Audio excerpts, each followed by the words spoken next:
gracias por estar allí del otro lado. Estamos muy felices desde la Facultad de Psicología, UNC, de contar con este espacio, con referentes internacionales sobre el tema que nos convoca, que son las altas habilidades en Latinoamérica. El día de hoy vamos a compartir con 4 profesionales muy admiradas por mí, a quienes agradezco inmensamente este tiempo que nos dedican. ¿Qué están haciendo? ¿Cómo son los avances, los desarrollos en los diferentes países que ahora les voy a mencionar? Y con estas profesionales referentes en el campo, ¿sí? Nos acompañan Denise Flight de Brasil, Susana Pérez Barrera de Uruguay y María Paz Gómez Arizaga de Chile. Y mi nombre es Pauli Irueste, de aquí de Argentina. Le voy a dar la palabra a la doctora Denise Flight para comenzar. Olá a todos e a todas. Antes de mais nada, agradeço, Paula, pelo convite de fazer parte desse simpósio. É uma honra estar aqui, dividindo esse espaço com as colegas que há muito tempo já estão trabalhando, pesquisando sobre o tema das altas habilidades. Eu sou, então, Denise Flight, sou psicóloga e sou professora titular do Instituto de Psicologia da Universidade de Brasília. Hoje eu vou abordar o tema, um panorama sobre as altas habilidades no Brasil. E eu vou, então, compartilhar com vocês meus slides. Então, o que eu pretendo abordar na minha fala de hoje é apresentar o panorama sobre o desenvolvimento das altas habilidades no século XXI no Brasil, em termos das conquistas e também dos desafios. Inicialmente, eu gostaria de apresentar os marcos históricos da educação do superdotado no Brasil, especialmente no século XXI. Inicialmente, então, eu menciono a implantação, por parte do Ministério da Educação, de um programa denominado Núcleos de Atividade de Altas Habilidades e Superdotação, implantado no Brasil em 2005, em várias unidades da Federação Brasileira. E esse núcleo, né, ele compõe unidades voltadas para o aluno, para a formação do professor e também o atendimento à família. Então, por ser uma iniciativa do Ministério da Educação, e também por envolver várias regiões, vários estados brasileiros, a gente pode considerar, então, a implantação dos NAAs, como são denominados esses núcleos, como um marco importante no desenvolvimento da educação do superdotado no Brasil. Em seguida, em 2008, um outro marco importante também foi a publicação da Política Nacional de Educação Especial na perspectiva da educação inclusiva.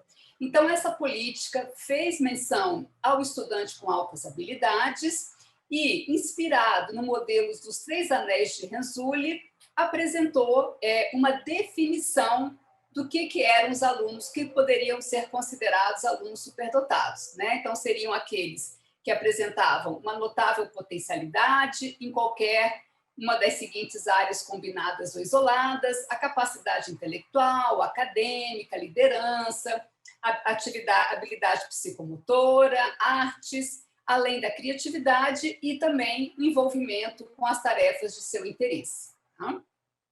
Então, essa política ela ficou em vigência, está em vigência desde 2008 e, recentemente, no mês passado, cerca de um mês, foi publicada uma nova política, né, denominada Política Nacional de Educação Especial, equitativa, inclusiva e com aprendizado ao longo da vida. Com relação à menção que é feita ao educando com altas habilidades ou superdotação, nós vimos poucas mudanças efetivamente, né? A definição utilizada em relação ao aluno superdotado é bem similar à definição da política anterior, né? Também é pautada e inspirada no modelo dos 3 anéis. Essa política ela foi publicada, mas a gente tem encontrado algumas resistências, né? Especialmente no que diz respeito às práticas de inclusão, né? Porque alguns consideram essa política como uma espécie de um retrocesso em relação à política anterior. Mas, enfim, isso é um tema para um outro momento de debate. Então, essa é a política atual vigente no Brasil. Com relação às práticas educacionais, o que a gente observa? No Brasil, o mais comum em termos de atendimento ao superdotado é a prática do enriquecimento curricular. Isso sem dúvida nenhuma, né? Então, programas de atendimento ao superdotado são ofertados a esses estudantes e, normalmente, eles participam desses programas 1 ou 2 vezes por semana, no horário contrário ao horário de sala de aula, né? No Brasil, geralmente, os estudantes ou estudam de manhã ou estudam à tarde, né? Claro que tem alguns que estudam em tempo integral, mas geralmente é um turno ou outro. Então, 1 ou 2 vezes por semana, no contraturno das aulas regulares, eles participam de programas de enriquecimento curricular. Com relação à aceleração, outra prática também recomendada para o aluno superdotado, a gente observa uma certa resistência por parte de pais, educadores e gestores em relação à implementação dessa prática, né?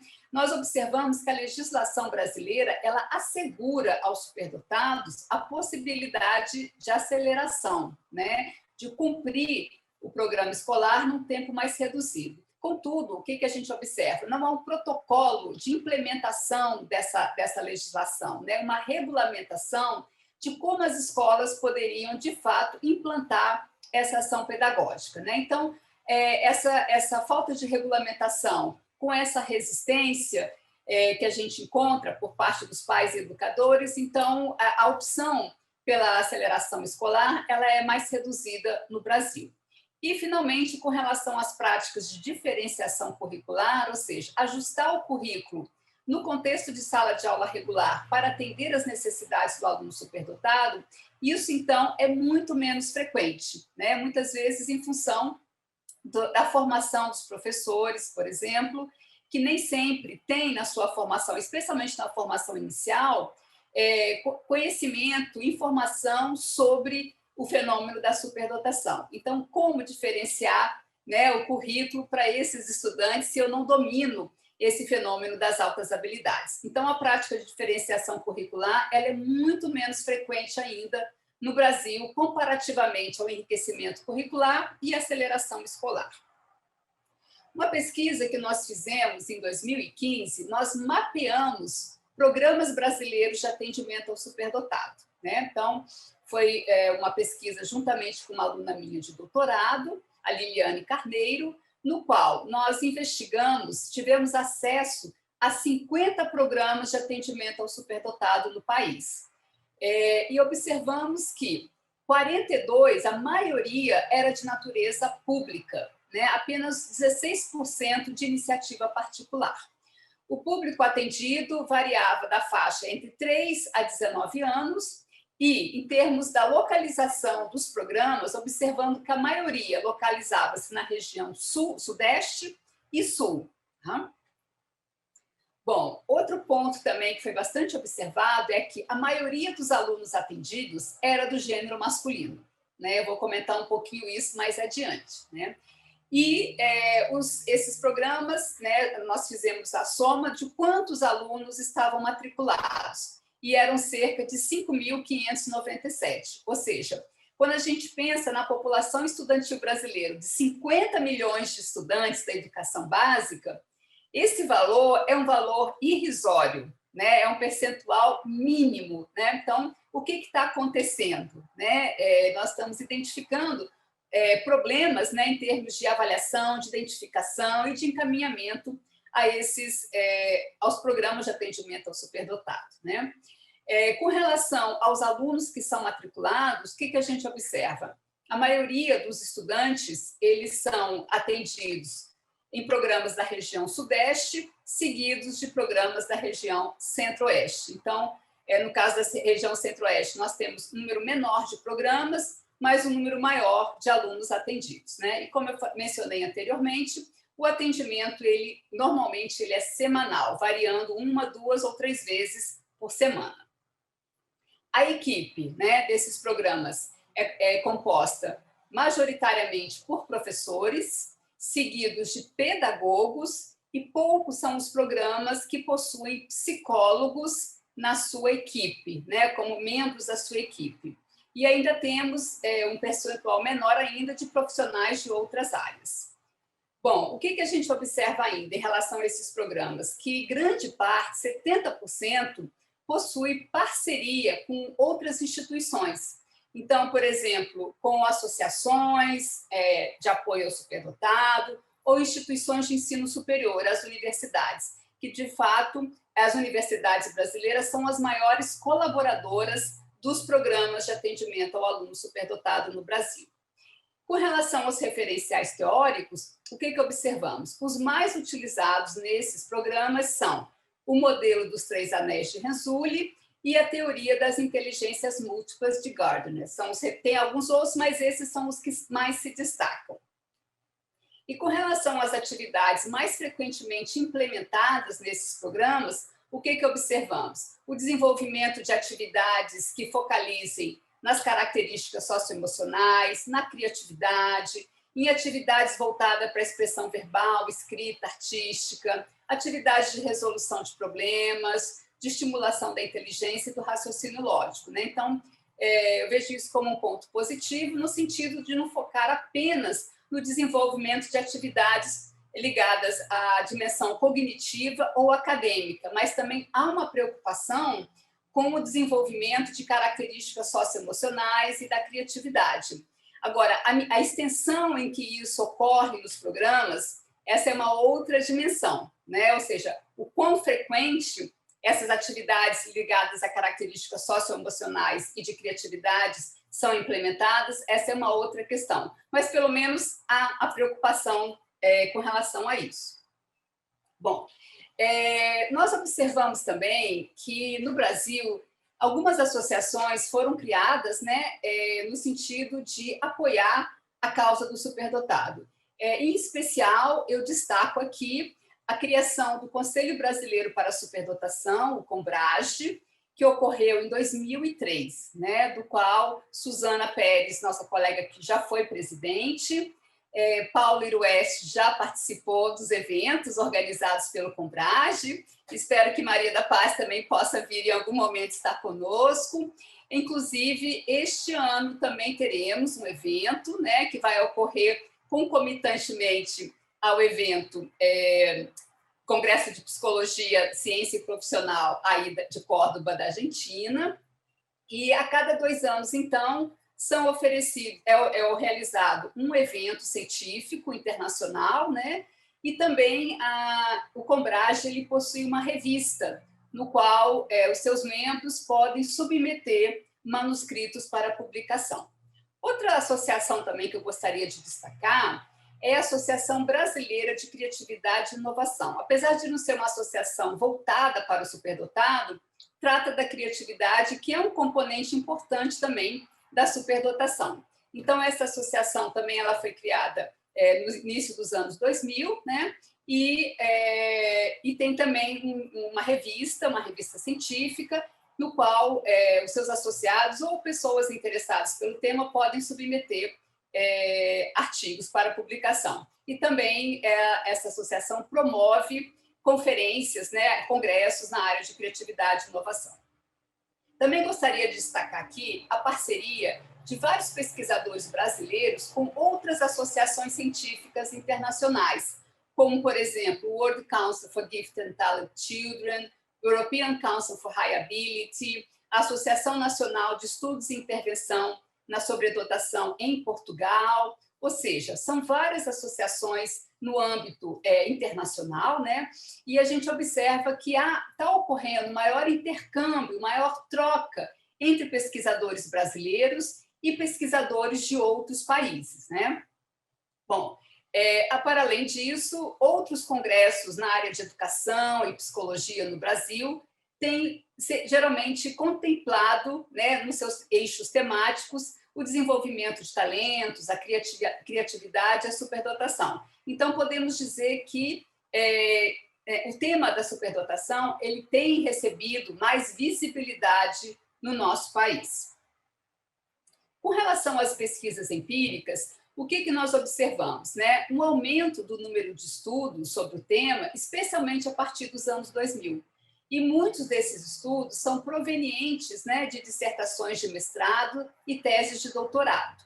E os temas mais frequentemente investigados, né, são práticas educacionais, a eficiência ou não dessas práticas educacionais de atendimento ao superdotado, processos de identificação e avaliação, a dupla condição ou dupla excepcionalidade, concepções de professores sobre superdotação, comparação entre estudantes superdotados e não superdotados, e também a questão de gênero, talento feminino, né? Onde entra nesse contexto. E com relação aos desafios, o que nós podemos, então, identificar, né? Então, claro, nós reconhecemos avanços que ocorreram na área da superdotação no Brasil, mas ainda nos deparamos com muitos desafios a serem enfrentados. Um deles, né, ainda é o desconhecimento acerca do perfil do estudante superdotado. Quem é esse estudante? Quais são suas características? Quais são as suas necessidades e interesses? O que muitas vezes resulta em diagnósticos equivocados, né? O aluno superdotado muitas vezes encaminhado para uma avaliação com indicação de transtorno de déficit de atenção e hiperatividade, ou às vezes transtorno do espectro autista, ou mesmo a invisibilidade desse indivíduo em sala de aula, né? A falta de informação ou os estereótipos ainda presentes, atrapalhando esse processo de identificação. Também o desconhecimento sobre o fenômeno da dupla excepcionalidade, né? Para muitos educadores parece uma coisa totalmente paradoxal. Como é que o aluno pode ser superdotado e, ao mesmo tempo, ter um comprometimento, né? Então, isso para muitos não faz sentido, ter um superdotado que pode sim apresentar uma vulnerabilidade ou um transtorno, né? E, finalmente, e isso, claro, tem impacto na identificação desses estudantes. E também chamamos a atenção aqui para o descompasso entre o número de estudantes superdotados do sexo masculino identificados e atendidos em comparação aos do sexo feminino, né? Então, o que está acontecendo nesse processo de identificação e encaminhamento dos estudantes, né? Com forte foco nos estudantes do sexo masculino. Então, claro, a gente pode levantar algumas hipóteses sobre as práticas socializadoras, os estereótipos de gênero, enfim, que estão influenciando, né, nessas questões de gêneros associadas ao desenvolvimento de talentos. Também colocamos como desafio a resistência à adoção de práticas de aceleração, né, como eu mencionei anteriormente, muito pouco implementado no Brasil ainda, apesar de vários estudos terem indicado os ganhos, né, ou pelo menos não indicam perdas, no caso do aluno que é acelerado, né? Então, essa é uma questão que a gente precisa ainda trabalhar um pouco. Também o desconhecimento de como implementar estratégias de diferenciação curricular em sala de aula, como fazer isso numa sala de aula regular, com tantos estudantes, né? E também observamos que o foco do atendimento ele é majoritariamente na dimensão intelectual acadêmica, né? Então, o desenvolvimento socioemocional, há preocupação com isso, mas isso nem sempre ocupa, digamos assim, o primeiro lugar, né? Ele vem sempre numa posição mais periférica. Então, a importância da gente focar também em se preocupar com o desenvolvimento social e emocional do estudante superdotado.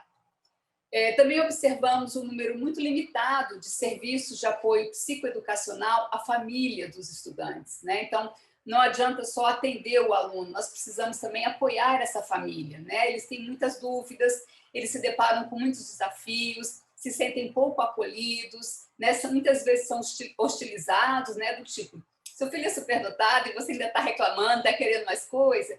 Então, também é importante um olhar para a família, conflitos na parceria família-escola, com reflexo no atendimento às necessidades do superdotado no ambiente escolar. Então, nem sempre há uma parceria produtiva entre o que a família demanda e o que a escola pode oferecer, né? A formação inicial e continuada limitada ou mesmo inexistente no que tange ao tema da superdotação por parte dos profissionais que atuam na escola. Então, são poucas as instituições de ensino superior que fornecem no seu currículo escolar uma disciplina, um curso sobre superdotação, especialmente nos cursos de licenciatura, né? E, finalmente, desenvolver uma apropriação adequada dos referenciais teóricos que embasam as práticas. Muitas vezes a gente, eu trabalho com o modelo dos 3 anéis, quando você vai ver, a interpretação que é feita desse modelo nem sempre é uma interpretação adequada, correta, né? Ao pé da letra mesmo.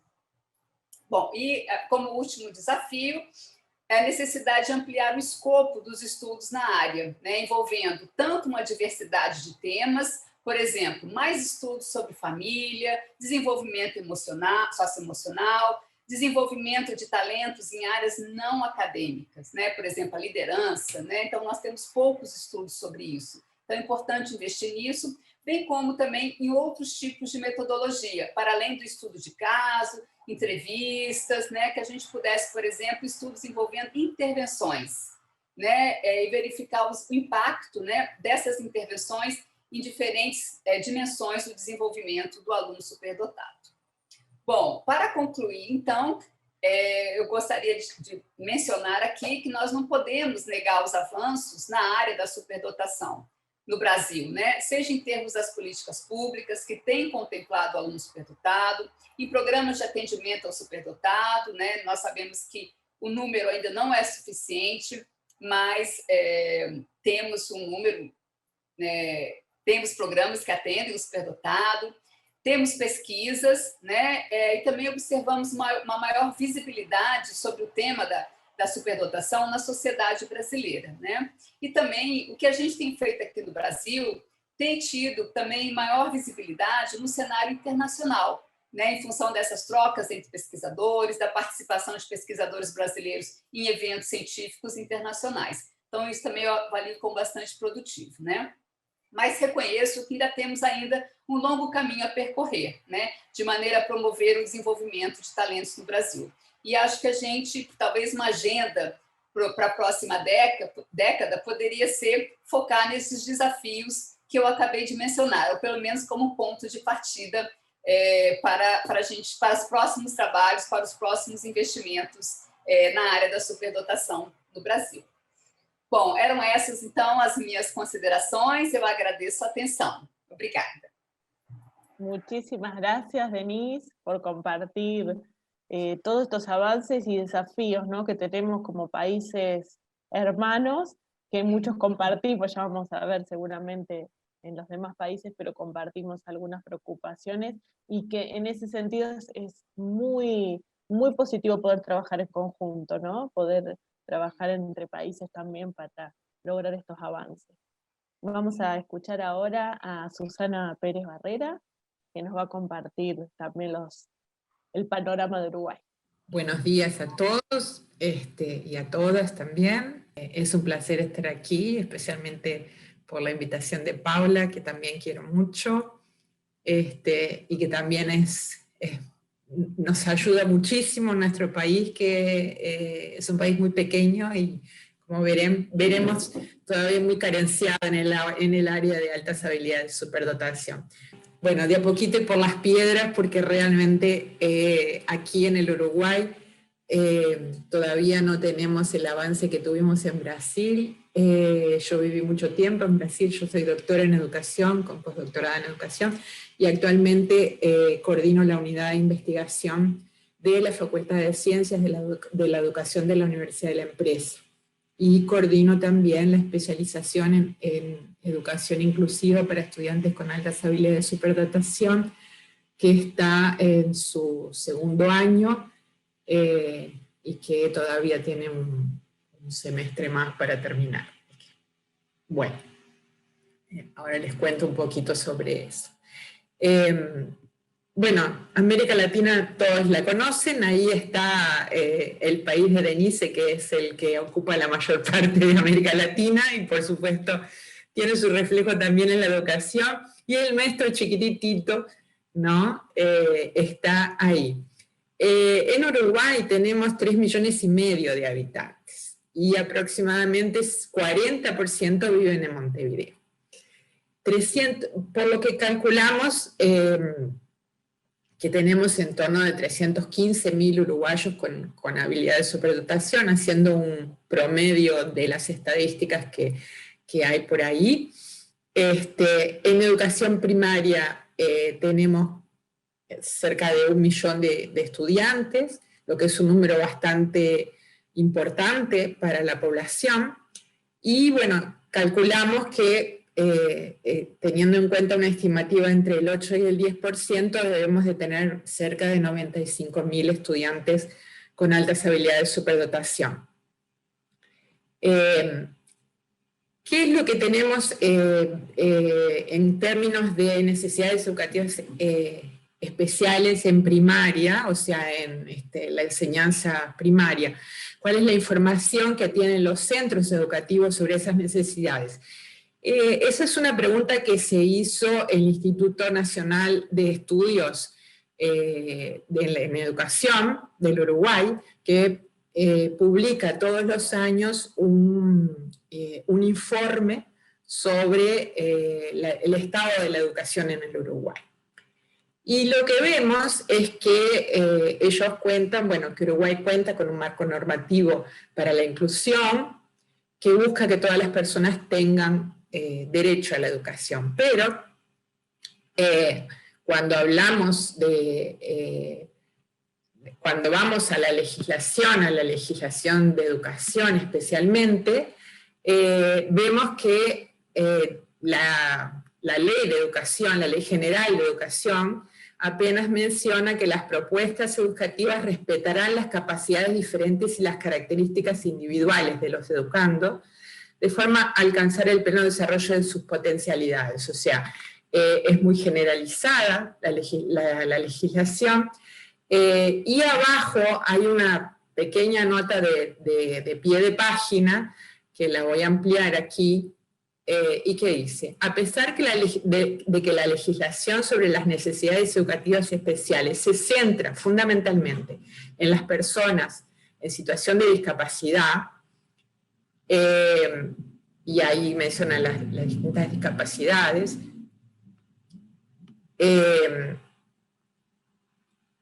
perdón, es que no puedo ampliar aquí perdón, un momentito.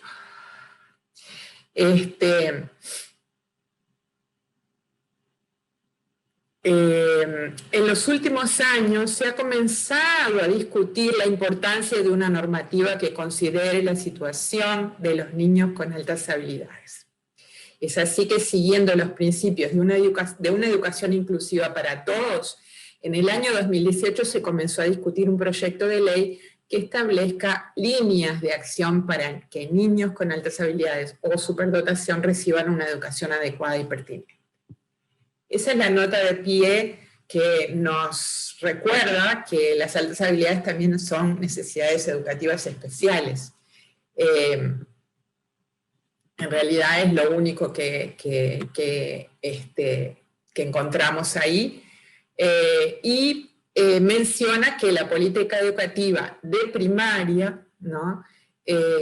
Para que la educación tenga un perfil de inclusión educativa, tendría una red de escuelas, aulas, proyectos, equipos docentes, dispositivos, estrategias, recursos y modalidades del sistema educativo para favorecer los aprendizajes de niños, niñas y adolescentes con discapacidad, dificultades para aprender y altas capacidades. O sea, aparentemente estarían contemplados ahí. Pero cuando vamos a la página del CEIP, que es el Consejo de Educación Primaria, vemos que en realidad esa propuesta no está muy clara en la práctica. Cuando entramos a la pestaña de Educación Inclusiva, vemos una declaración ahí y vemos que dice: si bien el concepto de inclusión suele asociarse a los estudiantes con discapacidad, a los niños con dificultades para aprender o a quienes viven en contexto de pobreza, su contribución es universal.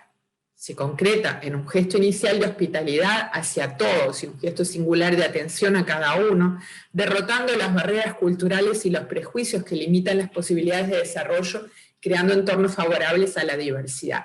Y ahí nos habla de qué es la diversidad. Son estas las primeras contribuciones para cambiar la visión predominante sobre la discapacidad y las expectativas predominantes sobre niños y niñas con discapacidades. O sea, la diversidad aquí es la diversidad solamente en la propia discapacidad. No aparecen las altas habilidades de superdotación.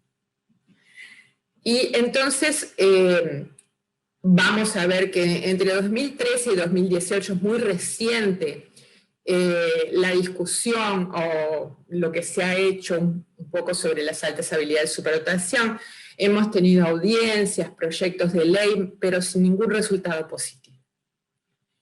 En 2019 se aprueba en el Senado el proyecto de ley que declara de interés nacional la identificación, registro y atención de alumnos con altas habilidades de superdotación, pero como termina el mandato se archiva ese proyecto de ley, esa ley que fue aprobada en la Cámara de Diputados y que tendría que ir al Senado, queda archivada. Estamos tratando de desarchivarla en este momento. Y entonces cuento un poquito a nivel de educación lo que ha ocurrido.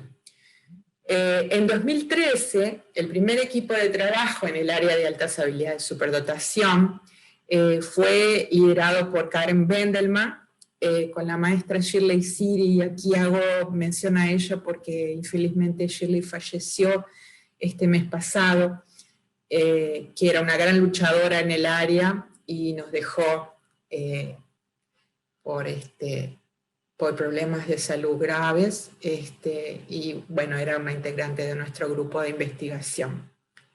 Estas personas hicieron varias audiencias, fueron a buscar proyectos, iniciaron entre el 2014 y el 2016, hicieron 3 cursos de capacitación semipresencial, teórico-prácticos, en la plataforma del Ministerio de Educación, totalizando 140 horas.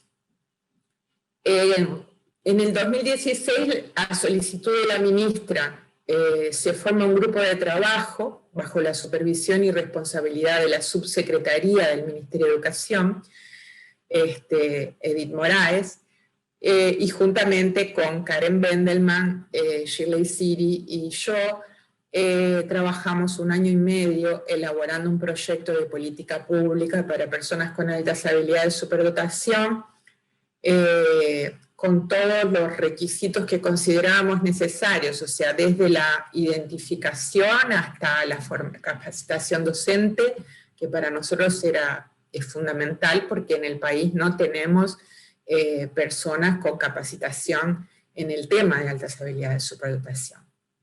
Actualmente yo estoy orientando la primera tesis de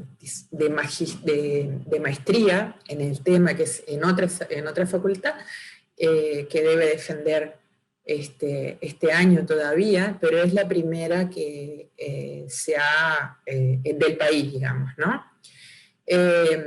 El Centro de Enseñanza Secundaria nos invita a realizar 3 jornadas de formación en servicio sobre adecuaciones curriculares, 2 en Montevideo y 1 en Paysandú, que es al norte del país, es uno de los departamentos más al norte del país.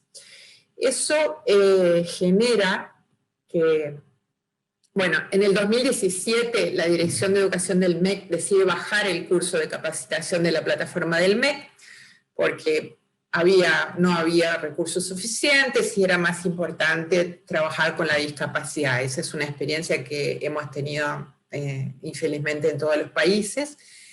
Continuamos con el grupo de trabajo diseñando el plan de identificación de estudiantes para apoyar la ley, que también elaboramos un proyecto de ley de acuerdo a esta idea de política educativa, y como resultado de las formaciones que hicimos, el Consejo de Educación Secundaria publica la guía de adecuaciones curriculares con una breve inclusión de las altas habilidades de superdotación. Y aquí ven que el enfoque todavía sigue siendo la curva de Gauss a derecha y a la izquierda, pero bueno, de hecho se dan algunas sugerencias bastante humildes en relación a qué se puede hacer qué adecuaciones curriculares se pueden hacer para estos estudiantes, ¿no? Son muy limitadas, pero bueno, por lo menos existen y llaman la atención para este público que antes no había. Pero esto es a nivel de secundaria apenas. En el 2018 el MEC cambia el paradigma educacional propuesto por nuestro grupo y comienza a realizar identificaciones con el uso de instrumentos estandarizados que solo evalúan la inteligencia lingüística y lógico-matemática. En ese año también se funda la Asociación de Padres, ASTUI, Altas Habilidades, Superdotación y Talentos del Uruguay, y se crea el Grupo de Investigación en Altas Habilidades Superdotación, que está vinculado a la Facultad de Ciencias de la Educación de la Universidad de la Empresa, integrada por investigadores de Argentina, entre ellos Paula, Brasil, Estados Unidos y Uruguay. Bueno, ese es el grupo al que voy a presentar ahora, porque en realidad es el único trabajo que hay en el Uruguay en el tema. Ahí fue la inauguración, digamos, del grupo, ¿no? Que lo hicimos a distancia, porque también teníamos ahí esta Paula por ahí a distancia también. Y bueno, y a pesar de nuestra constante lucha contra los mitos sobre altas habilidades, como resultado de ese estudio, que fue dirigido por un cardiólogo, aunque les parezca mentira, la prensa uruguaya divulga ampliamente que hay apenas 15.000 estudiantes superdotados en el Uruguay. Y que ahí hay un reportaje de una radio que dice que informe revela que mayor cantidad de niños superdotados se encuentran en las clases sociales más altas. Se observa que los niños con esta sigla quiere decir superdotación intelectual, demuestran una presencia mayor de elementos vinculados a depresión, ansiedad y trastornos somáticos. Entonces, eso es el resultado de este estudio, que lógicamente no fue hecho por una persona muy capacitada, y que refuerza los mitos de que, bueno, hay más niños en las clases más favorecidas, y que además estos niños tienen problemas emocionales graves, ¿no? Bueno, entonces nuestro grupo de investigación se crea con las personas que nosotros mencionamos de varios países, y tiene varios focos, ¿no? En principio, la identificación de niños, adolescentes y adultos. Esto es mayormente gratuito, o sea, se hace con una contribución simbólica de acuerdo a los ingresos de la familia. Se ofrece apoyo técnico a docentes y directivos de escuelas públicas y privadas. Hacemos talleres de padres y de niños con altas habilidades en las instalaciones de la universidad. Creo que uno de los trabajos más lindos es el grupo de padres, ¿no? Y hasta ahora realizamos reuniones mensuales.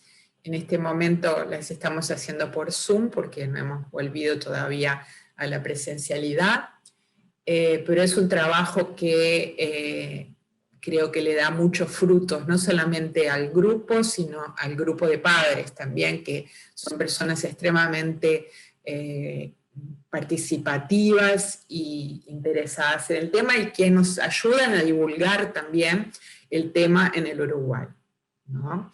También tenemos el taller con los niños, porque a veces estos padres no pueden ir a los talleres porque no tienen con quién dejar a sus niños.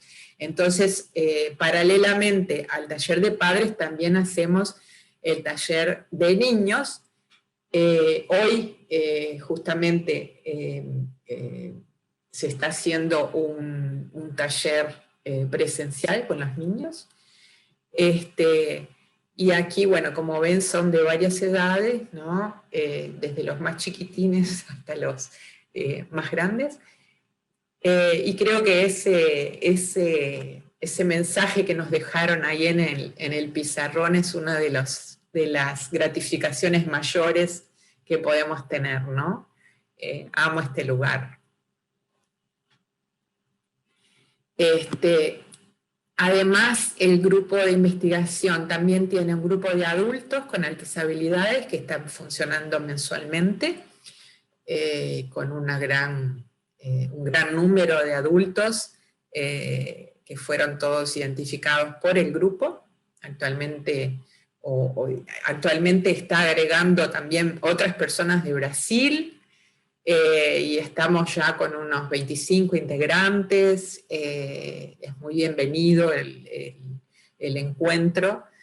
Estamos también haciendo un relevamiento de estudiantes de quinto de primaria y de primero de liceo en los 3 países sudamericanos, porque en realidad no hay estadísticas en la región. Es un trabajo muy lento porque, o sea, tenemos pocas piernas, pocas manos y pocas cabezas para trabajar en eso. O sea, esto sería en Brasil quinto, sexto, primero, quinto y noveno año, ¿no? De primaria.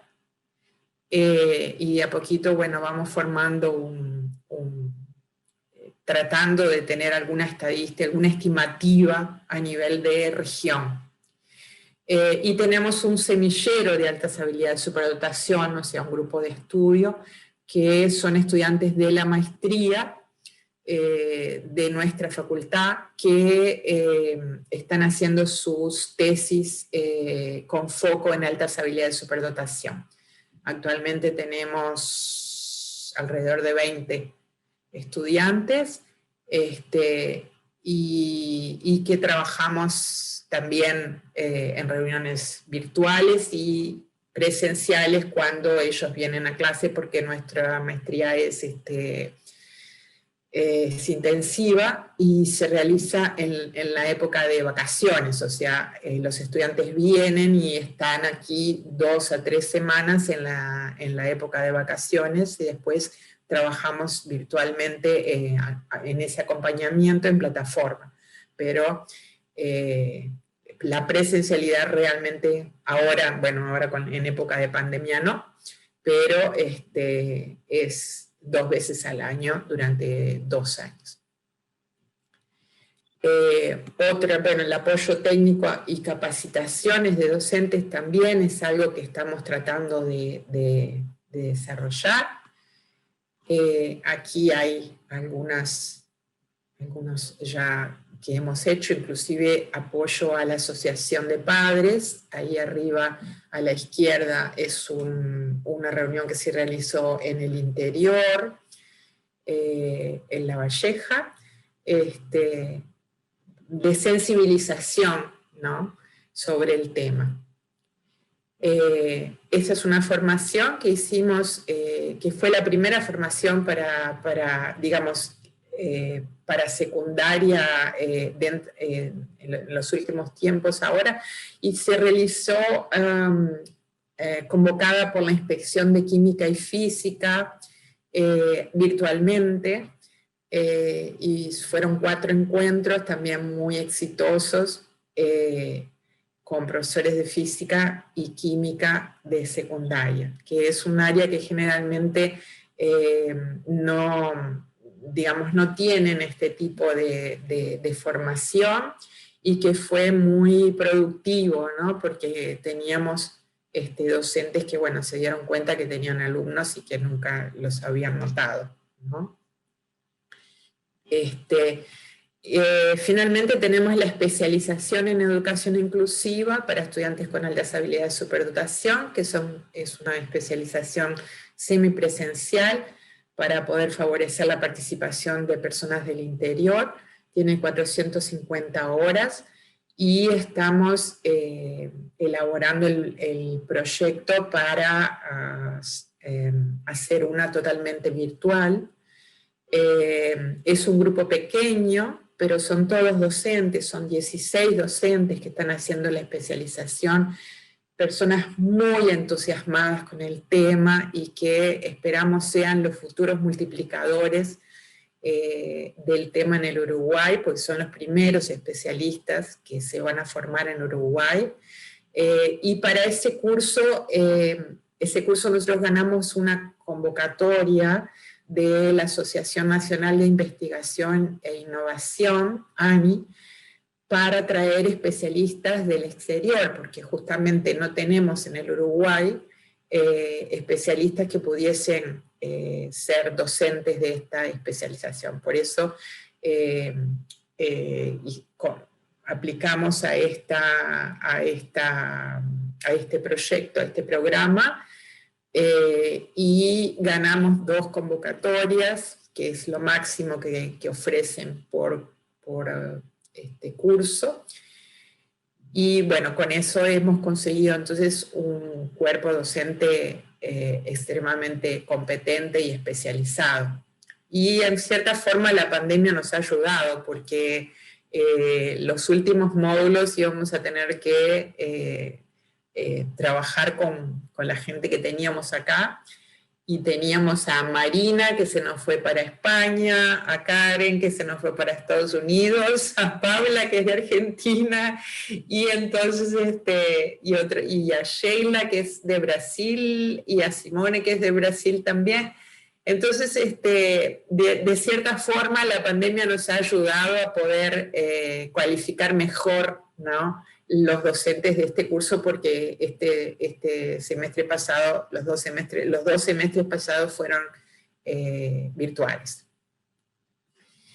Aquí es un poco el grupo que es muy entusiasmado y que trabaja de 15 en 15 días todos los sábados. Y bueno, y post pandemia nosotros ya estábamos preparando un congreso que sería realizado ahora en octubre, y que iba a contar con la participación del doctor Renzulli y de Sally Reyes, y que bueno, la pandemia nos impidió de hacerlo presencialmente, y nuestro objetivo es hacerlo presencialmente, y fundamentalmente para inaugurar nuestro centro de atención e investigación en altas habilidades de superdotación, que va a llevar como nombre el doctor Joseph Renzulli. Ya estamos con un proyecto en la web, con un espacio donde tenemos la parte de investigación, la parte de semilleros, de artículos, de repositorio,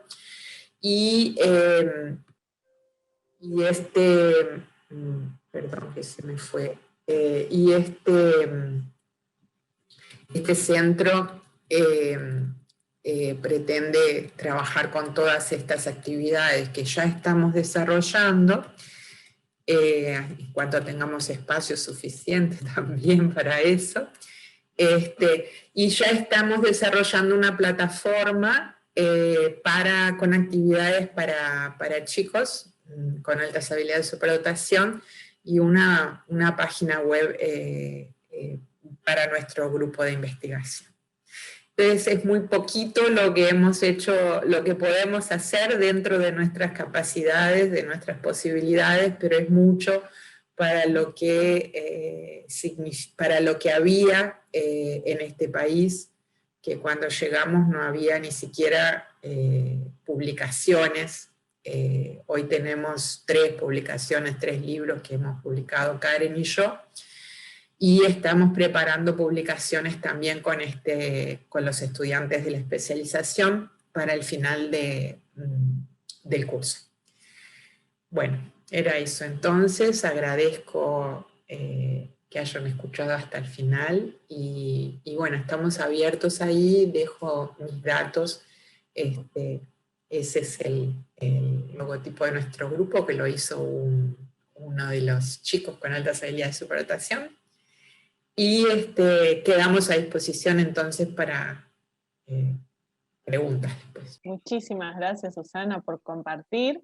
Y no, nunca es poquito, siempre aporta, y más cuando hay pocas personas. Y bueno, iniciar un trabajo es, la verdad, muy, muy meritorio, así que muchísimas gracias. Y ahora vamos a compartir lo que tiene María para nosotros desde Chile. Así que adelante, María, un placer que estés aquí.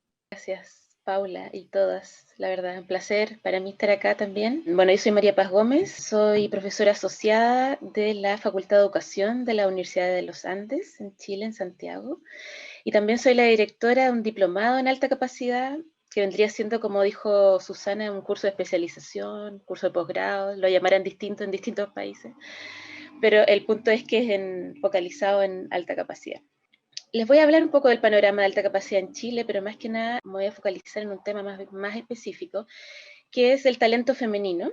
Algo ya habló Denise sobre eso, que a mí es un tema que me apasiona mucho, y particularmente en el área STEM. Les voy a contar hoy sobre una investigación que ya está concluyendo en esta temática. Y la titulé así como para que estemos más atentos, reconociendo y potenciando el talento femenino en Chile, y ojalá en Latinoamérica también. Ahí un poco, bueno, contarles quiénes somos, y ahí justo la foto con Paula, que nos visitó, parecía que fueran décadas ya atrás, ¿no? Cuando nos veíamos presencialmente.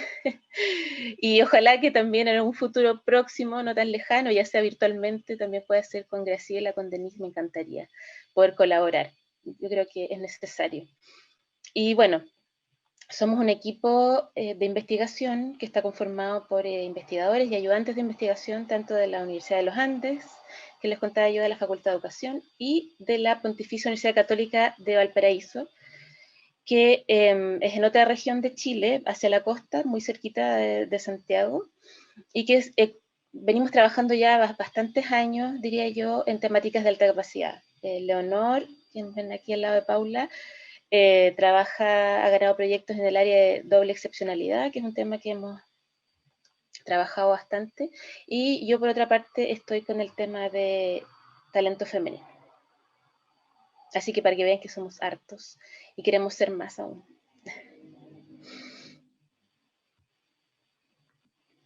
Bueno, les voy a contar algunos antecedentes de lo que ocurre con la participación femenina y el desempeño, sobre todo, femenino de las mujeres en Chile, sobre todo en lo que refiere a lo que es STEM.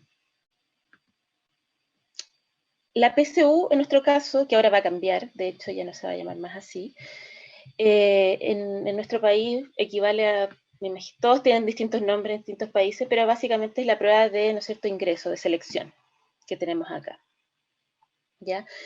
¿Y qué nos hablan los datos sobre lo que pasa con las mujeres?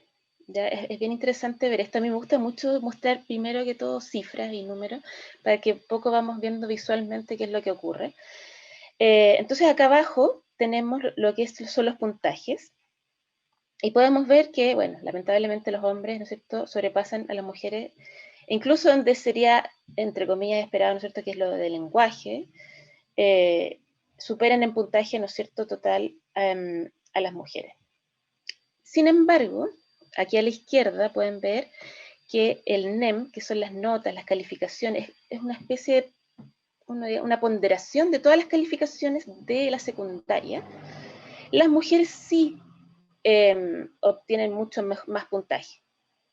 Y eso también obviamente es un porcentaje que vale para la prueba de ingreso, ¿no? Versus, ¿no es cierto?, lo que pasa después cuando se enfrentan, ¿no es cierto?, a una prueba, a una evaluación más competitiva como es la prueba de ingreso. Entonces es interesante hacer esa comparación. A la mujer le va mucho mejor en las calificaciones, digamos, pero no así en la prueba de ingreso. Y lo de arriba son los puntajes nacionales, nuevamente la misma prueba, que todos los años, ¿no es cierto?, se destaca y se premia, incluso con una ceremonia muy formal, ¿no es cierto?, con el presidente de la República, todos aquellos puntajes máximos en cada área. Entonces tenemos, las mujeres sí obtuvieron, ¿no es cierto?, en lenguaje puntajes máximos, digamos, puntajes nacionales. Sin embargo, en otras áreas es bien dramático, digamos, la cantidad de mujeres, tanto en matemática, en ciencia, y también ocurre en historia y ciencias sociales. En cuanto a carreras universitarias, estos datos son un poquito antiguos, quería hacer ese alcance, pero también decir que no han variado mucho, ¿ya? Que refieren al porcentaje de ingreso a carreras STEM, ¿no es cierto?, que incluyen distintas áreas de las ciencias básicas, le llamamos acá, ¿no es cierto?, biología, química, física, tecnología también, y las ingenierías. Entonces el ingreso, bueno, en el año 2007, un 24%, 2014 un 26%, y no ha variado mucho al día de hoy. Estamos, yo diría que casi igual.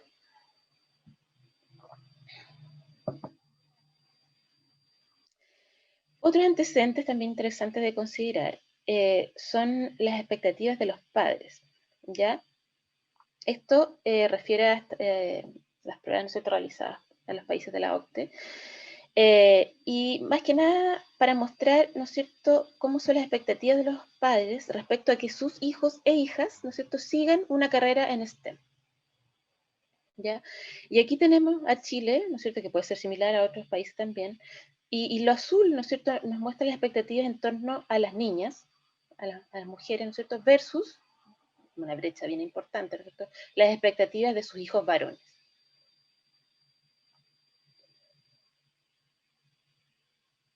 Y otro foco que uno podría decir, donde también uno podría evidenciar algunas problemáticas, es las expectativas de los docentes, ¿ya? Y lo que hemos visto acá en Chile es, bueno, en distintos momentos de la formación de profesores, pero esto particularmente vinculado a la formación, ¿no es cierto?, los que se están recién formando para ser futuros profesores. Y lo que se ha visto es que hay expectativas de rendimiento en matemáticas más bajas, vinculadas a mujeres, y que también estos futuros profesores generalizan estas dificultades en matemáticas solo en el caso de las mujeres. Entonces aquí hay un cómic que me gusta y que ilustra mucho esta situación. O sea, hay algo bien diferente de decir la individualización, wow, eres pésimo en matemáticas, ¿cierto?, versus decir, wow, o sea, las mujeres son pésimas en matemáticas.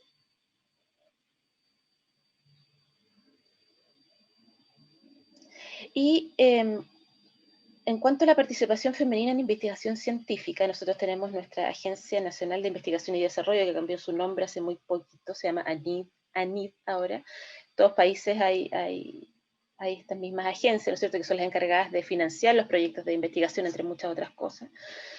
Y podemos ver acá, ¿no es cierto?, cómo es la participación, más bien el liderazgo de las mujeres en los proyectos de investigación, por disciplina o por área del conocimiento. Entonces uno puede ver, ¿no es cierto?, los casos más dramáticos en física, por ejemplo. En astronomía. En educación yo creo que estamos ahí casi, ¿ya? Pero en general la participación y el liderazgo femenino es más bajo, y esto también se ve en otro tipo de proyectos de mayor envergadura, mayor magnitud, ¿no es cierto?, también tiende a ocurrir lo mismo. Sin embargo, por otro lado, ¿qué nos dicen los datos en cuanto a estas famosas diferencias intrínsecas? ¿Cierto? Que todo está, pareciera ser que las hemos derribado, ¿no es cierto?, que ya no, todo el mundo se siente muy liberal, que ya no existen diferencias. Pero vamos a ver a lo que nos dice el dato duro, porque yo creo que todavía permanece de alguna forma esta idea de que hay un cerebro masculino y que hay un cerebro femenino, ¿no es cierto?, que hay una propensión natural, casi se podría entender así, ¿no es cierto?, de los hombres hacia la matemática y la ciencia versus las mujeres. Pero entonces hay que ir a los datos. ¿Qué nos dicen los datos? Esta investigación bien prestigiosa, publicada en Nature hace no tanto, donde se midió, ¿no es cierto?, las habilidades numéricas tempranas en hombres y mujeres, y entre 6 meses de edad y 8 años, me parece, el máximo. Y como se puede ver, ¿no es cierto?, se ven diferencias que no son estadísticamente significativas entre ambos sexos. Y eso aporta mucho, ¿no es cierto?, a la discusión de entonces por qué ocurre esta brecha tan importante, ¿no es cierto?, en STEM. Y bueno, otro antecedente importante es también qué es lo que se ha visto en cuanto a la alta capacidad en STEM, que también es interesante, aunque es un área que todavía hay harto que desarrollar. Yo creo que en Estados Unidos, por ejemplo, anglosajón, en Europa, se ha hecho bastante en cuanto a investigación, proyectos, y aquí yo creo que todavía nos falta por hacer en Latinoamérica. Lo que se ha visto, ¿no es cierto?, es que las niñas y jóvenes con altas capacidades tienen características, sobre todo a nivel cognitivo y académico, que las hacen más parecidas más parecidas que diferentes, ¿no es cierto?, de lo que son los hombres, ¿ya? Sin embargo, también se ha visto, ¿no es cierto?, que la adolescencia particularmente puede ser una etapa muy crítica, donde las niñas, ¿no es cierto?, tenderían a darle una importancia mayor a los procesos de socialización y por lo tanto, de alguna forma, a invisibilizar y no mostrar tanto lo que es su capacidad, su talento. También se ha visto que las mujeres con alta capacidad tendrían a mostrar más un multipotencial, es decir, tener buen desempeño, ser buenas, ¿no es cierto?, en una multiplicidad de áreas que puede incluir, ¿no es cierto?, tanto, por ejemplo, las ciencias sociales como las áreas STEM. Y en enseñanza media, la secundaria, en nuestro caso, ¿no es cierto?, tiene que ver, se ha visto que un poco lo que veíamos antes, ¿no?, en los gráficos. Las jóvenes con alta capacidad tienen calificaciones altas, participan en muchas actividades extracurriculares, están, ¿no es cierto?, metidas en muchas cosas. Sin embargo, cuando hay cursos o actividades STEM desafiantes, no necesariamente se inscriben tanto en esas actividades. Y bueno, contar, a lo mejor no con tanto detalle como la dieron ahí mis colegas, lo que pasa con la alta capacidad en Chile, pero sí para hacerse una idea. Y muy similar probablemente a lo que ocurre en Latinoamérica, ¿no es cierto?, es que no hay políticas de atención en aula regular a la alta capacidad. El foco de las políticas, aunque sí se ha hecho un énfasis importante, ¿no es cierto?, hay un progreso importante de lo que eran antes con lo que son ahora, siempre está focalizado en el déficit, ¿ya? Ahora sí hay grandes avances en cuanto, por ejemplo, a programas insertados en las escuelas, ¿no es cierto?, programas de INTIE, les llamamos nosotros, de integración escolar. Hay un trabajo sistemático, ¿no es cierto? Y uno no puede dejar de mostrar eso, de decirlo. Sin embargo, lamentablemente, el foco sigue siendo, ¿no es cierto?, en el déficit y no necesariamente en las altas habilidades. Lo que sí tenemos en Chile, que es muy fuerte desde el año 2000, son programas de talento instalados en universidades. ¿Ya? Tenemos 7 programas en Chile, o sea, Chile es bien largo, un país bien largo, en norte, centro y sur. Y esos programas fueron creados, ¿no es cierto?, con varios focos. En primer lugar, focalizarse en la población más vulnerable, que en este caso aquellos estudiantes que pertenecen a establecimientos de carácter público o municipal, también le llamamos acá, ya, por un lado. Por otro lado, dar oportunidades que no van a tener necesariamente en sus establecimientos, en sus escuelas, en sus colegios, y, ¿no es cierto?, que poder atender a una población que ha estado históricamente, ¿no es cierto?, marginada o no contabilizada, ¿no es cierto?, dentro de las necesidades de apoyo, educativas de apoyo. Ya, entonces, estos programas, ¿no es cierto?, que están de norte a sur, como les decía, atienden a estudiantes. Sin embargo, lo que ocurre es que y como lo que decía también un poco en Brasil, ¿no es cierto?, el porcentaje que se alcanza a abordar en estos programas de estudiantes es bajísimo. Nosotros hemos calculado que es alrededor de un 1 o 2%, como así, como gran cosa. O sea, a pesar de todos los desafíos, estos programas están financiados parcialmente por el Ministerio de Educación, también los financian, ¿no es cierto?, las municipalidades, más local, digamos, un financiamiento más local. Así todo, digamos, no alcanza a abarcar tantos estudiantes como quisieran, ¿ya? Estos programas, básicamente, bueno, el modelo que ha regido en un principio, que rigió, fue el modelo de Gagné, y luego los programas fueron adquiriendo tintes más únicos, más individualizados, y algunos programas que actualmente, por ejemplo, se enfocan más en Rensul, ¿ya? O tienen foco más en creatividad, por ejemplo. ¿Ya? Y en estos programas asisten estudiantes en edades que van desde los 12 a los 18 años de edad, o sea, solamente cubre ese rango. Para abajo, si uno mira a los niños más chicos, digamos, no hay absolutamente nada.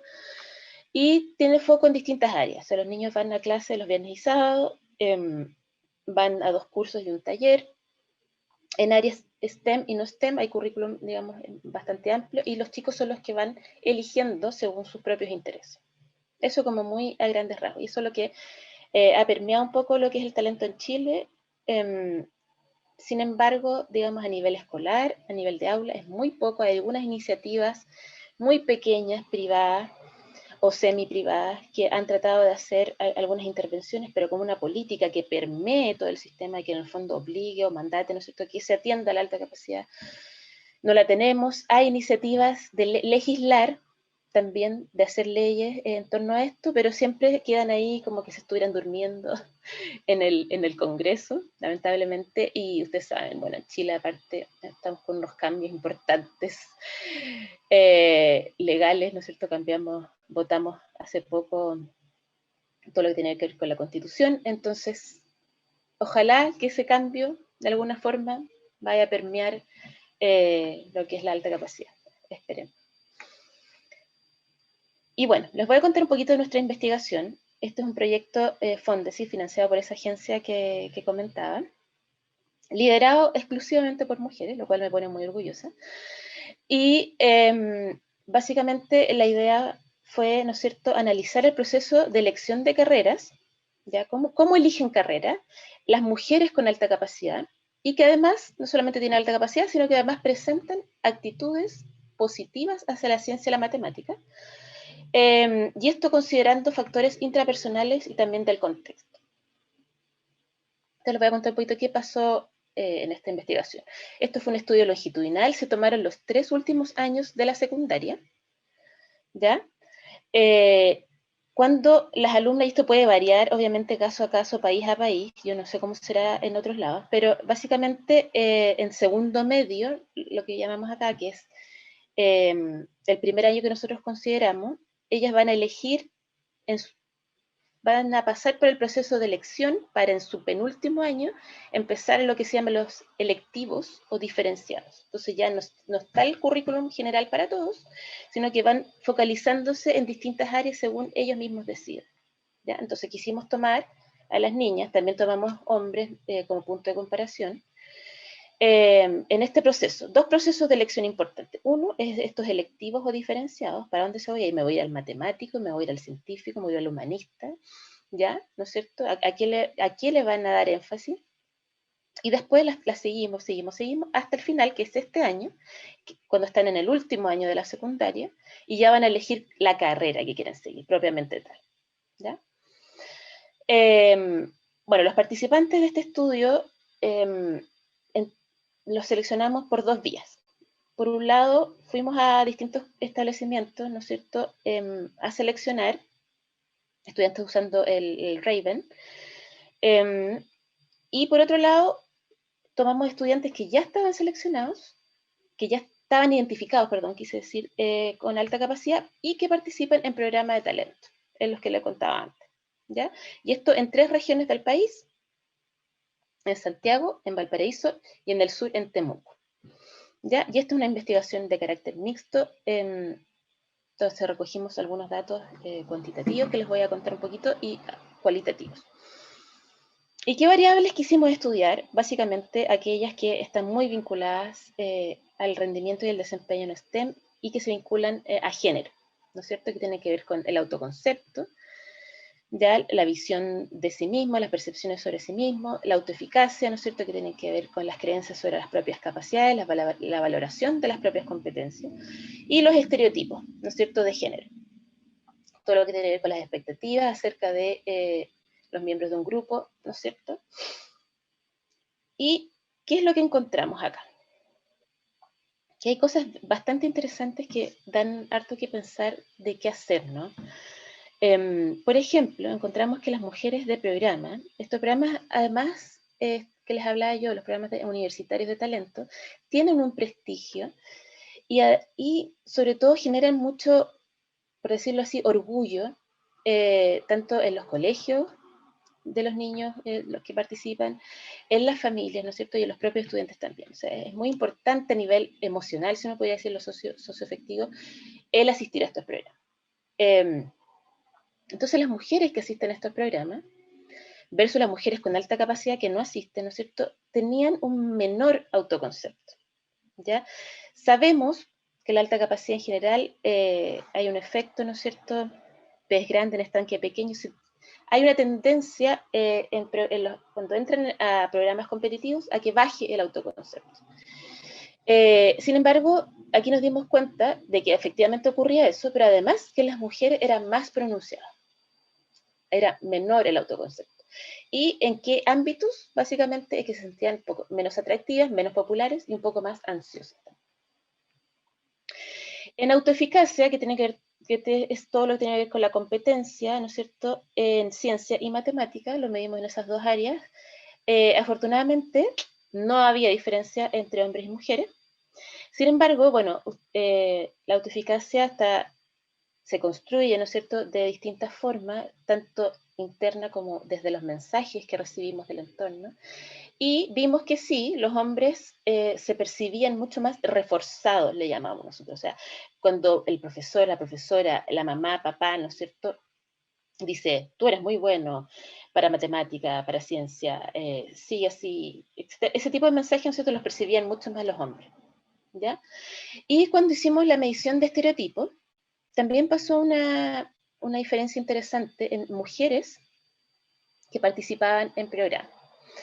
¿Ya? Y sobre todo lo que vimos, hay una dimensión, un área de los estereotipos, ¿no es cierto?, que son rasgos asociados a la sumisión, ¿ya? Y esto se veía mucho más pronunciado en las mujeres, ¿no es cierto?, que participaban de dichos entornos competitivos, ¿ya? Lo cual nos prendió una luz, ¿no es cierto?, de esto puede ser bastante preocupante.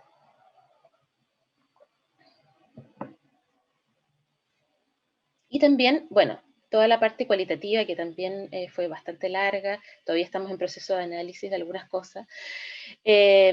Hicimos muchas entrevistas, ya sea grupales e individuales, para conocer, entre otras cosas, cuáles eran las historias, no solamente cómo decidían, porque eso era importante, pero también las historias de vida.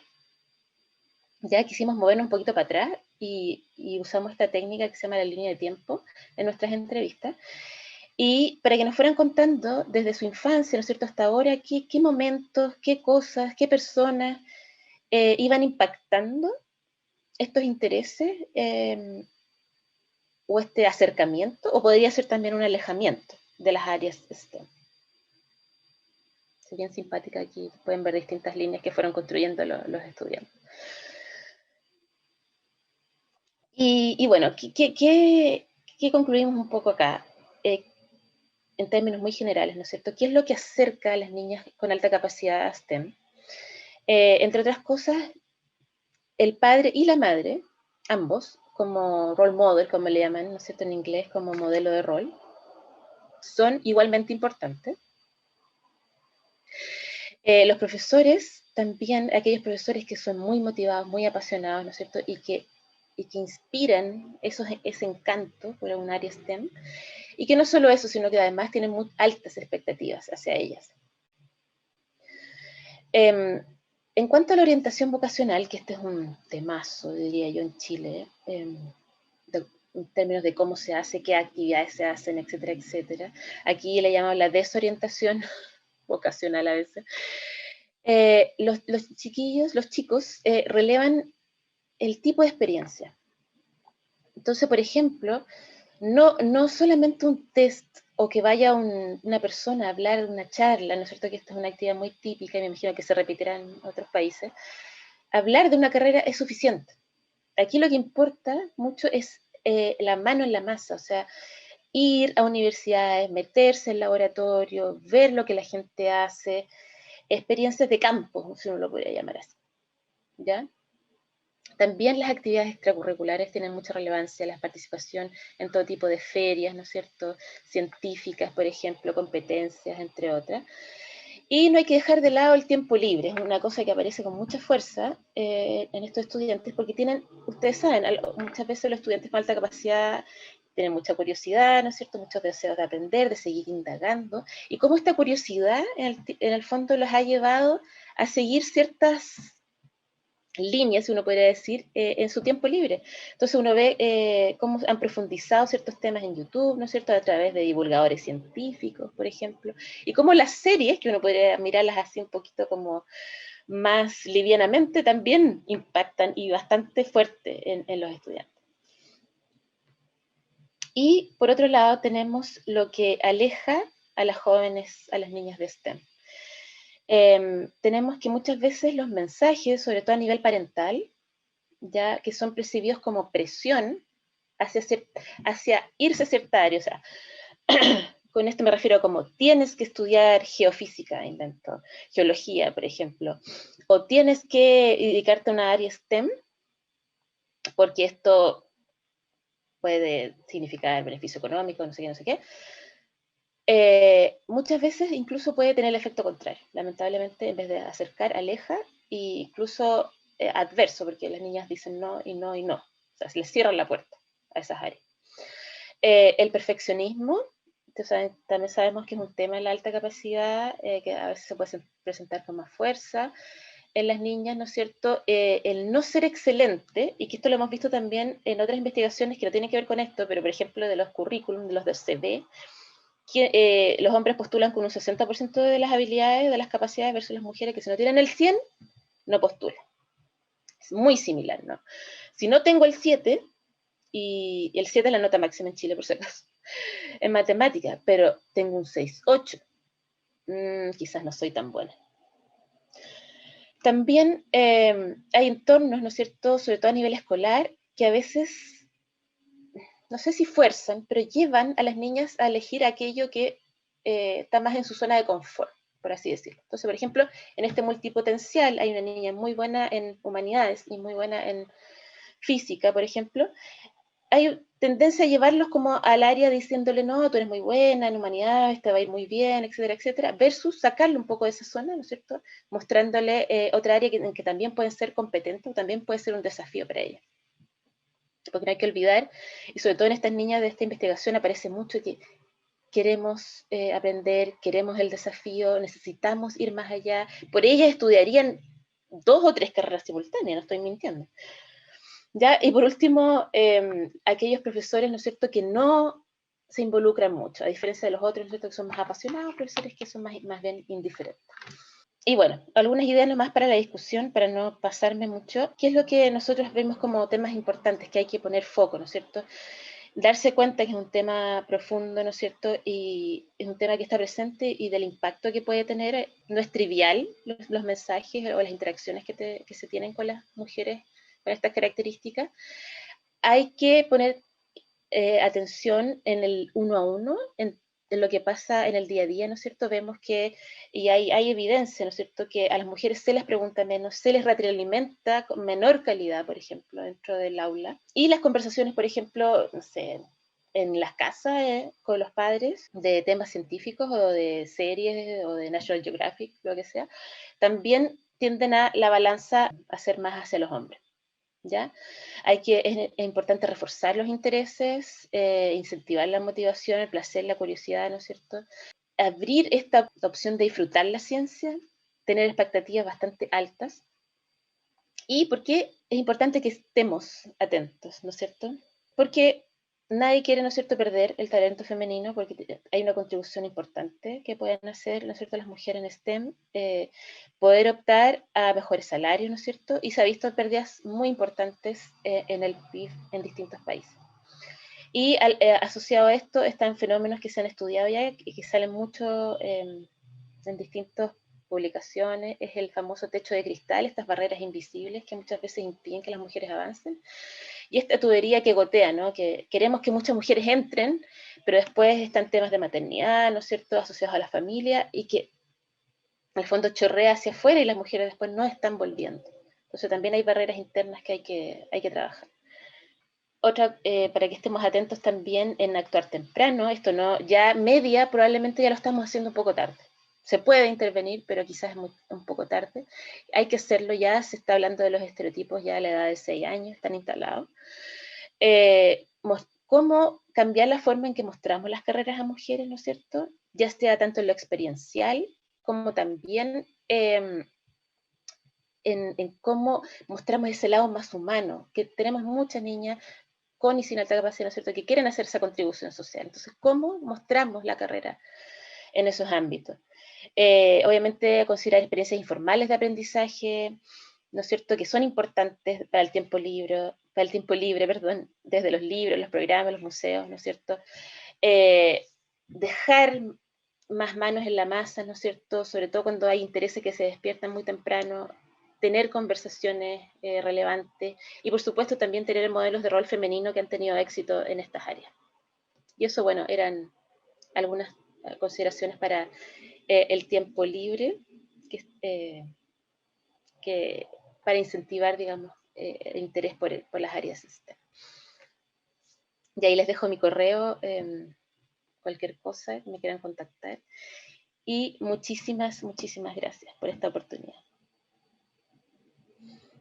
Muchas gracias, María. Súper interesante, y también de paso saludo a todo el equipo que realmente están comprometido, y estos aportes que hacen a nivel investigación, vos, Leonor, Conejeros, que también saludo, y a todo el equipo de manera extensiva, que realmente Gracias.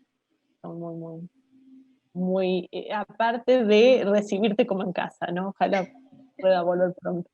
Sí. Bueno, muchísimas gracias. Yo voy a dar un pantallazo rapidísimo para no extendernos en el tiempo que nos dieron aquí en el Congreso sobre los aportes de Argentina.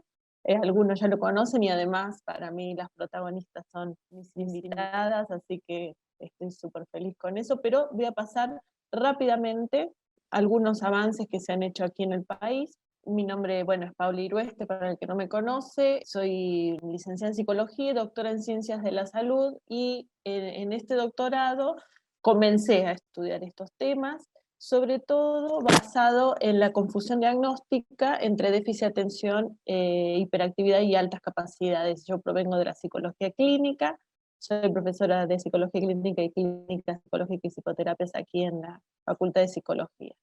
Luego del doctorado, con una beca postdoctoral de la Secretaría de Ciencia y Técnica de la UNC, uno de los ejes de la beca postdoctoral era la inauguración de un servicio universitario público y gratuito que se dedicara especialmente a la detección temprana de altas habilidades y también de detección de dificultades de comportamiento o aprendizaje que aparecieran tempranamente. Así surge el servicio de neuropsicología área infantil. Es el único servicio universitario aquí en el país, que es público y gratuito. Atendemos a niños y niñas de entre 4 y 10 años de edad, y a sus familias, y les voy a contar un poquito hoy las actividades que desarrollamos. Más o menos nos pasa lo mismo que, ¿no? Que cosas en común con los países que estuvimos escuchando, porque no hay una ley específica que digamos, que intervenga sobre las altas habilidades, sino que se menciona, ¿no? En la ley de educación se menciona, hay mucho desarrollo en discapacidad, pero no en alta capacidad, y tampoco cobertura respecto a las prestaciones que deberían tener las familias, y especialmente niños y niñas, ¿no es cierto? Así que sucede más o menos lo mismo en ese sentido. No hay programas en todas las escuelas, sino acciones como más bien separadas. Bueno, inauguramos este servicio, formamos parte de la Red Europea de Apoyo al Talento, a quienes también agradezco una estancia postdoctoral que pude realizar con Albert Ziegler de allá, de Alemania, que siempre nos está apoyando y nos convoca, así que también aprovecho para agradecer. El servicio forma parte de esa red. Y en líneas generales lo que hacemos son actividades gratuitas de asesoramiento a familias, a docentes, a instituciones educativas, sobre lo que les comentaba. Inauguramos primero un área de identificación, no creímos que iba a tener tanta repercusión, realmente empezamos con 6 personas, y solo inauguramos ese área, que fue como muy convocante. También coincide con algunos aportes de mis colegas, ¿no? Mucha más demanda para varones que para mujeres, mucha más demanda por comportamientos disruptivos, no por alta capacidad, sino que este mal comportamiento llevaba a la consulta, y ahí la familia descubría que había alta capacidad. Entonces era doble sorpresa. Yo vengo por un problema, pero además ahora, ¿qué hago con esto de que encima tiene alta capacidad? Entonces, como nos dábamos cuenta que no era suficiente, también por una estancia en Rensul me quedó una enseñanza que él decía siempre, que era identificar para qué, ¿no? Entonces, no solo identificar, sino que siempre tiene que ir de la mano con una respuesta adecuada. Entonces, inmediatamente abrimos la parte de acompañamiento a familias. en este espacio de acompañamiento, lo que hacíamos era, una vez que estaba hecho el proceso de identificación, las familias se reunían una vez al mes, de manera mensual, y tratábamos temas que les preocupaban, además de alguna formación, psicoeducación, también temas que les preocupaban entre ellos, que eran grupos que resultaron muy bien, que este año no pudimos seguir adelante porque, bueno, por el tema de la pandemia y que la facultad ha estado cerrada, pero ya les voy a contar cómo suplimos esa cuestión, pero la verdad que lo que decía Denise y Susana también, el tema de acompañamiento a las familias, tan importante, ¿no? Seguimos un protocolo, además de una ficha de relevamiento de datos, se hace una entrevista en profundidad, donde se indaga sobre la biografía de niños y niñas, se toman algunos cuestionarios, y validamos en Argentina los BADI, por eso esas edades de 4 a 6, de 6 a 8 y de 8 a 10, con propiedades psicométricas, la verdad, números de confiabilidad muy buenos, muy, muy adecuados, así que dentro del protocolo están estas baterías, y hacemos un informe, una devolución, un encuentro de devolución, un informe, y material adicional que damos para trabajar tanto en la familia como en las escuelas. También, justamente, el primer posgrado que dimos también estaba Susana y María, me parece que vinieron para Argentina, y cuando les contaba yo lo del espacio de acompañamientos, también vimos que era necesario en simultáneo hacer los talleres, porque si no el tema de dejar a los niños y no poder asistir, así que en simultáneo al espacio de acompañamiento a familias, se realizan talleres de inteligencia emocional y creatividad para niños y niñas. ¿Qué hicimos este año? Por la pandemia teníamos muchas consultas y por la intensidad incluso de niños y niñas con alta capacidad, las papás y mamás nos decían, ¿qué hacemos ahora en casa todas esas horas? Con toda esta intensidad acá adentro. Entonces creamos el programa Crear en Casa, que es un programa en línea, donde se fue proponiendo una actividad por día, lunes de creatividad, martes de cuentos, experimentos, ¿no? Películas, cocina y los domingos para cuidadores.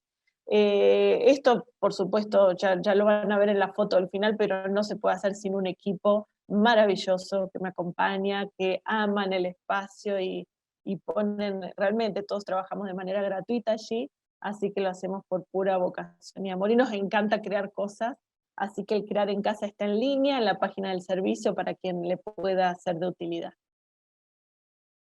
Realizamos prácticas supervisadas de investigación, es decir, los estudiantes de psicología, para culminar el grado, pueden realizar la práctica en el servicio. Hasta ahora llevamos 31 egresados, muchísimos, también todos relacionados a temas de altas capacidades, y estamos con 2 doctorados, 2 tesis doctorales en marcha, así que, bueno, próximamente. Y ahora actualmente en prácticas de supervisión tenemos 8 estudiantes más, además de los egresados, que algunos están colaborando con nosotros en el equipo. Realizamos campaña de concientización en instituciones educativas, vamos a visitar a las escuelas, les contamos de qué tratan las altas capacidades, y también le contamos que está el servicio para lo que necesiten. También, bueno, no lo pudimos seguir llevando a cabo este año. El servicio desarrolla cursos de extensión a la comunidad, dirigido a público en general o a docentes en particular, y curso de posgrado que hemos tenido con invitados internacionales para formar a psicólogos, psicopedagogos y todo profesional, equipos técnicos relacionados a la salud y a la educación. En investigación hemos culminado ahora, así que prontito vamos a publicar la última investigación, que tuvo que ver con cómo afronta el aburrimiento los estudiantes con altas habilidades. Y ayer justo me llegó un mail que habían aprobado el próximo proyecto de investigación, que va a llevar 4 años, y que ahí vamos a trabajar específicamente con residentes de pediatría. Siempre estuvo en mi mente que los pediatras son los primeros profesionales que las familias encuentran, y que es muy necesario que tengan información para poder distinguir, ¿no?, indicadores y cuestiones relacionadas a las altas habilidades. Una de mis directoras de tesis doctoral es pediatra y dirige todo ese centro, así que nos dio oportunidad de realizar la investigación así, Laura Moreno, a quien también le mando un saludo grande. Así que próximamente vamos a desarrollar esa línea de investigación también. Lo que contaba Susana, que estoy honrada de participar, un grupo maravilloso, realmente con tantas ganas de hacer, y pensando nuevas cosas, y nada, y la verdad que mucha sinergia entre los dos países, así que muy agradecida también. Y en Argentina en particular, Asociación Altas Capacidades Argentina, está su presidenta Laura Diz, con quien también tenemos mucha colaboración en el trabajo. Hemos creado 2 guías de orientación, una para docentes y otra para profesionales, que son gratuitas. Es un material muy interesante porque acerca especialmente a los docentes, que a lo mejor no tienen, como les digo, como no hay leyes aquí que regulen esa cuestión, es un trabajo que llega de esta manera.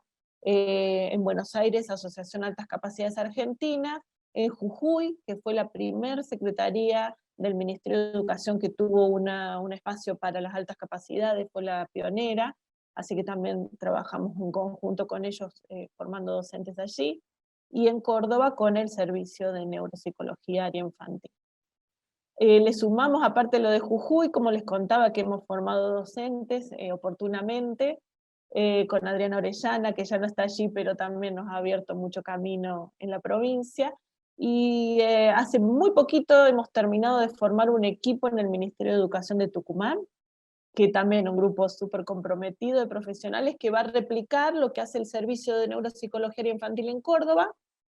Las hemos capacitado, hemos formado en el protocolo para que lo puedan replicar en Tucumán.